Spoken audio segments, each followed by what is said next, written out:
അസ്സലാമു അലൈക്കും വറഹ്മത്തുള്ളാഹി. UAE തണുപ്പ് തുടങ്ങുന്നുണ്ട്. പ്രത്യേകിച്ച് പാതിരാത്രി 3-3:30 മണി സമയമാണ്. പുറത്തുനിന്നാണ് ഞാൻ വീഡിയോ എടുക്കുന്നുള്ളത്. അതുകൊണ്ട് കോട്ടിടേണ്ടി വന്നു. അതല്ല വിഷയം. ഞാനിന്നിവിടെ പറയാൻ വേണ്ടി വന്നത്, നമ്മുടെ ദുആക്ക് അള്ളാഹുവിൻ്റെ 4000 മലക്കുകൾ ആമീൻ പറയാൻ വേണ്ടി ഇറങ്ങി വരുമെന്ന് കിതാബുകളിൽ നമുക്ക് കാണാൻ കഴിയും. ആര് ദുആ ചെയ്യുമ്പോഴാണ്, എപ്പോൾ ദുആ ചെയ്യുമ്പോഴാണ്? നമ്മളൊക്കെ അള്ളാഹുവിനോട് ദുആ ചെയ്യാറുണ്ടല്ലേ, അതിന് ഉത്തരം കിട്ടാറുണ്ടോ? അള്ളാഹു ആലം.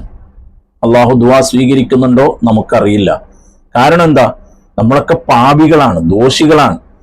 ദിനം പ്രതി എന്നല്ല, മണിക്കൂറുകൾ പ്രതി എന്നല്ല, മിനിറ്റുകൾ വെച്ച് നമ്മൾ തെറ്റുകൾ ചെയ്യുന്നവരാണ്.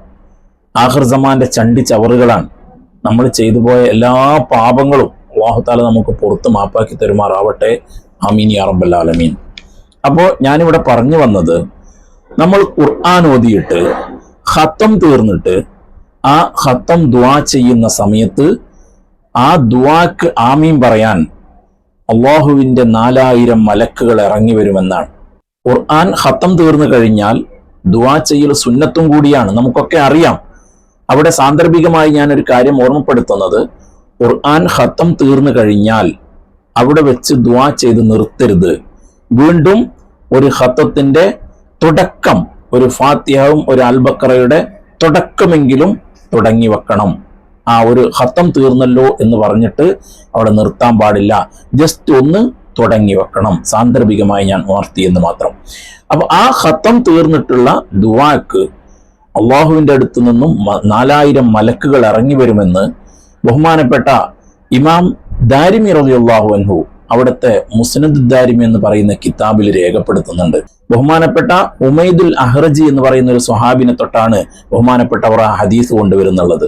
എന്നാൽ ആ ഹദീസ് ലൈഫാണ് എന്നൊക്കെ ചില ആളുകൾ പറയുന്നുണ്ടെങ്കിലും ആ ഹദീസിനെ തെളിവ് പിടിച്ചു ബഹുമാനപ്പെട്ട ഇമാം നവവി റളിയല്ലാഹു അൻഹു അവിടുത്തെ തിബിയാൻ എന്ന് പറയുന്ന കിതാബില്. അതുപോലെ തന്നെ വേറെയും മഹാന്മാര് ഈ ഹദീസിനെ തെളിവ് പിടിച്ചിട്ടുണ്ട്. അപ്പൊ ഏതായാലും നമ്മൾ ഖത്തം ഓതിയിട്ട് ദുആ ചെയ്യുമ്പോൾ ആ ദുആക്ക് ആമീൻ പറയാൻ അല്ലാഹുവിൻ്റെ 4000 മലക്കുകൾ നമ്മുടെ അടുത്ത് ഹാളറായി വരുമെന്ന് പണ്ഡിതന്മാർ കിതാബുകളിൽ രേഖപ്പെടുത്തുന്നുണ്ട്. അപ്പോൾ നമ്മളൊക്കെ കഴിയുന്ന ആളുകളൊക്കെ ഖത്തം തീർത്തിട്ട് നമ്മുടെ എല്ലാ ആവശ്യങ്ങളും അള്ളാഹുവിനോട് പറയുക. കാരണം മലക്കുകളുടെ ആമീനാണ് അല്ലാഹു തആല സ്വീകരിക്കാതിരിക്കില്ല. കാരണം എന്താ? മലക്കുകൾ തെറ്റ് ചെയ്യാത്തവരാണ്, അവരൊരിക്കലും ഒരു തെറ്റും ചെയ്യൂല. നമ്മളാണെങ്കിലോ തെറ്റുകളിൽ മുങ്ങിക്കുളിക്കുന്നവരാണ്. അപ്പൊ ഖത്തം തീർത്തിട്ട് എല്ലാ കാര്യങ്ങളും അള്ളാഹുവിനോട് പറയുക. ആമീന്റെ ബർക്കത്ത് കൊണ്ടെങ്കിലും അതുപോലെ തന്നെ ഖുർആനിന്റെ ബർക്കത്ത് കൊണ്ടെങ്കിലും അല്ലാഹു തആല നമ്മുടെ ദുആ സ്വീകരിക്കും.